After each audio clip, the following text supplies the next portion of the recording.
Hello, hello à tous! Vous êtes sur le podcast Upgrade Your Mindset et Agissez, le podcast qui explore la quête de soi, le développement personnel, le business et les situations de vie. L'objectif ici, vous aider à découvrir qui vous êtes vraiment, à connaître votre potentiel, à incarner pleinement votre être intérieur et à vous lancer dans vos projets avec audace. Rendez-vous chaque lundi à 7 heures pour démarrer la semaine sur une note inspirante. Retrouvez-nous aussi sur Instagram et Facebook, Upgrade Your Mindset et Agissez, un espace d'échange et de discussion. Sur YouTube, suivez-moi, Kumba Upgrade, avec des épisodes chaque dimanche. Si vous avez besoin d'un accompagnement personnalisé sur votre stratégie marketing et opérationnelle, vous pouvez me contacter par email kumbaupgrade@hotmail.com, sur Instagram Kumba Upgrade ou via le Google Form dans la barre de description. Sur ce, passons au vif du sujet. Hello, hello à tous, j'espère que vous allez bien. Aujourd'hui, on se retrouve pour un nouvel épisode de podcast. Le sujet, voilà, ici, nous, on a l'habitude de se rendre compte que se lancer, c'est pas facile, parler des difficultés comme des facilités, comme des réussites, enfin voilà. On aborde vraiment les sujets dans tous les angles, mais c'est vrai que j'en ai déjà parlé auparavant de cette période où quand tu auras atteint ton objectif, tu devras redoubler d'efforts pour atteindre les autres steps. Et c'est vrai que ce n'est pas facile parce que souvent, réussir un objectif ramène à un autre objectif. Et il faut toujours rester concentré et pas rester sur ses acquis. Se dire, ouais, bah, là, j'ai atteint ça, c'est déjà bien. Oui, c'est déjà bien. T'es dans l'abondance, t'es dans la reconnaissance, t'es contente ou content. Il n'y a pas de souci sur ça. Mais après, il faut savoir redoubler d'efforts. Et c'est vrai que au moment où tu commences à redoubler d'efforts, tu te rends compte que c'est un marathon. La vie est un marathon. La vie est un marathon. Et quand je parle d'objectif, je parle que pour atteindre notre objectif final, même si on sera amené à toujours renouveler nos objectifs, on a plusieurs steps, on a plusieurs micro-objectifs qu'on va devoir atteindre. Et c'est vrai que ce n'est vraiment pas facile de tenir le coup quand on vit ce genre de situation, parce que d'un côté, on est fier de nous, on est content de nous, et d'un autre, on a envie d'atteindre vraiment un autre step. Et ce n'est vraiment pas facile. C'est pour ça qu'il faut faire preuve de résilience et ne pas oublier la raison pour laquelle ou les raisons pour lesquelles vous vous lancez dans vos projets. N'oubliez jamais. Même quand vous avez des portes qui se ferment à vous, même quand euh, vous, vous commencez à vous poser énormément de questions, est-ce que je continue, est-ce que je m'arrête, essayez, vous avez le droit de vous plaindre, vous avez le droit de pleurer, vous avez le droit de crier, vous avez le droit d'extérioriser votre ressenti. Mais par contre, chez nous les upgraders, vous ne pouvez pas abandonner. En tout cas, pour atteindre les objectifs, pour atteindre la vision, etc., on ne peut pas abandonner. À la rigueur, faire une pause, même si c'est une semaine, un mois, 2 mois, peu importe, mais abandonner un projet ou le mettre de côté, c'est pas la mentale que nous on a ici. En tout cas. Et pourtant, tu peux penser à vouloir abandonner, tu peux penser à vouloir arrêter, tu peux penser à vouloir faire plein de choses. C'est OK pour ça. Mais par contre, mettre en exécution ces choses-là, ça serait juste signer un contrat à l'abandon. Parce que lorsqu'on abandonne un projet alors qu'on est en plein dedans et on a réussi certaines victoires dedans, ça veut dire qu'on sera amené à faire exactement la même chose pour d'autres projets. Quand la difficulté va s'installer, quand le surplace va s'installer, c'est à ce moment-là que tu vas t'arrêter. Mais dans la vie, on aura tendance à souvent montrer les victoires uniquement, mais sans montrer les difficultés, les moments de doute. Et toi, tu vis ta réalité. Tu vis ta réalité. Parfois, on a besoin que d'autres personnes nous disent, bah moi, avant que ça marche pour moi, je suis passée par telle étape, telle étape, telle étape. Mais sauf que chaque personne est différente. Et c'est à nous de vivre notre propre réalité et gérer nos émotions. Ce n'est pas évident, j'entends bien. C'est pour ça que c'est très important aussi de faire du journaling pour pouvoir faire un bilan de notre situation, mais aussi discuter avec une personne de confiance ou des personnes de confiance sur nos difficultés. Et le mieux, c'est aussi des personnes qui sont dans la même situation que nous, qui savent c'est quoi l'entrepreneuriat, qui ont vraiment cette vision business. Voilà. Tout dépend après de l'état d'esprit de la personne, hein, bien sûr. parce que vous avez des personnes qui sont pas du tout dans le business et justement qui vont un peu, en fait, c'est quitte au double.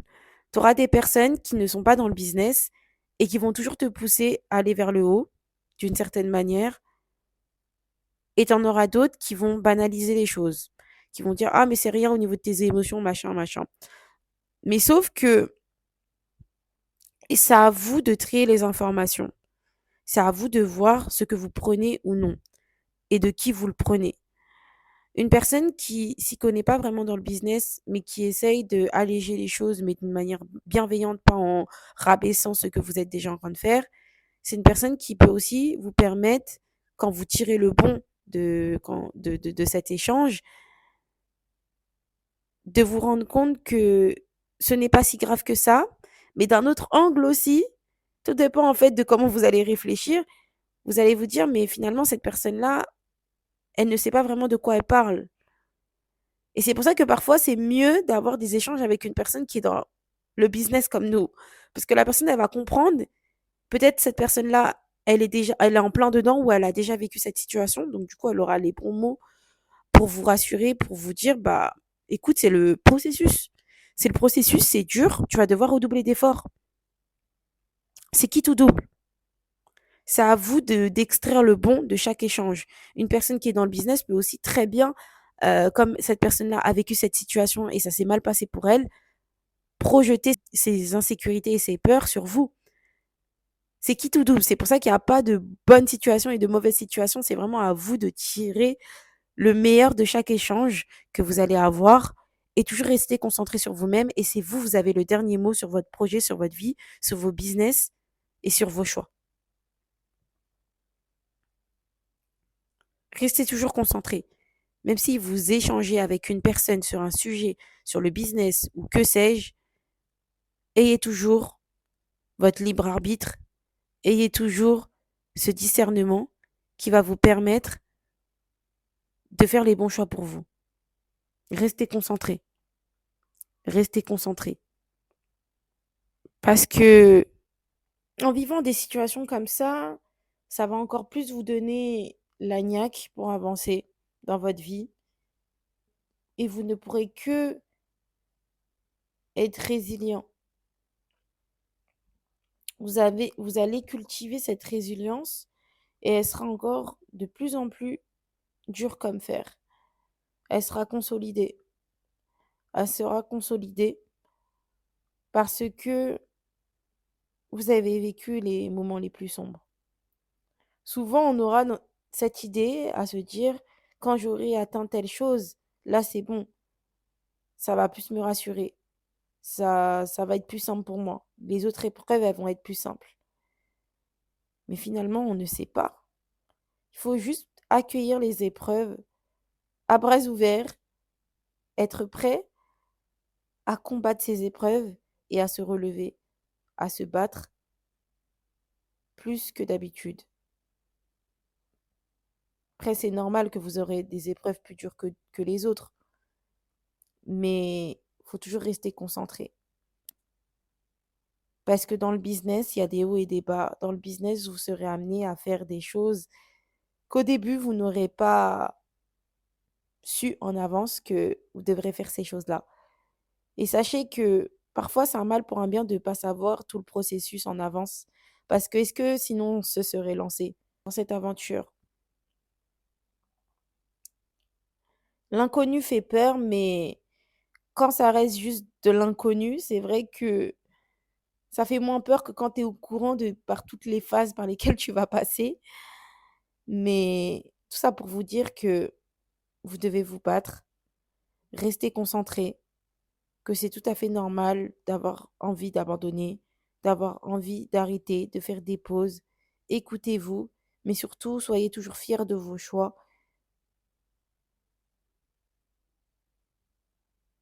Et c'est normal d'avoir des épreuves à chaque étape de votre évolution. À chaque étape de votre évolution. Faites les meilleurs choix pour vous-même. Écoutez, observez, améliorez-vous. Mettez en exécution. Il y aura des matins où vous ne voudrez pas vous lever pour bosser. bah, c'est à ce moment-là qu'il faudra redoubler d'efforts et se faire violence. Et se faire violence et se concentrer parce que rien n'est facile dans la vie. Même quand vous ferez des 100K, des 1 million, vous ferez le milliard, vous aurez toujours des problématiques à résoudre. Et plus votre entreprise, vos business, vos projets grandissent, plus les problèmes sont plus grands aussi, ou à plus grande échelle.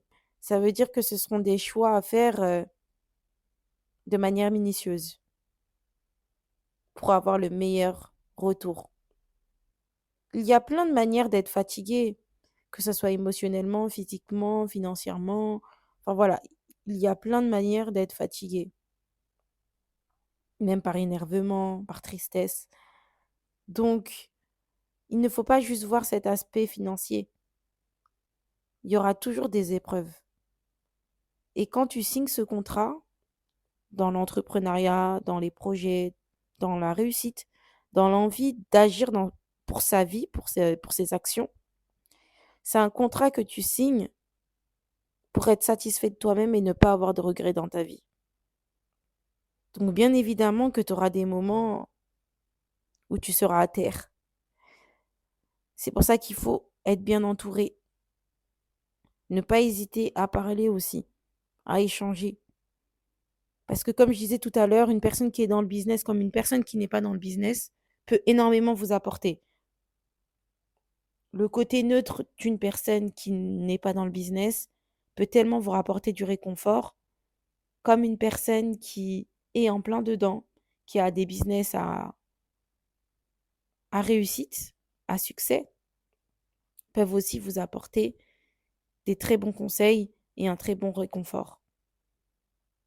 Faut être ouvert aux personnes. Dans tous les cas, si tu en parles à la personne, c'est que tu lui fais confiance et tu sais qui elle est. On ne parle pas de nos projets ou de choses hyper privées à n'importe qui. On est bien d'accord.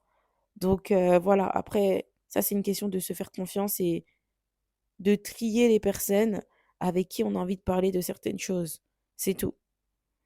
C'est tout.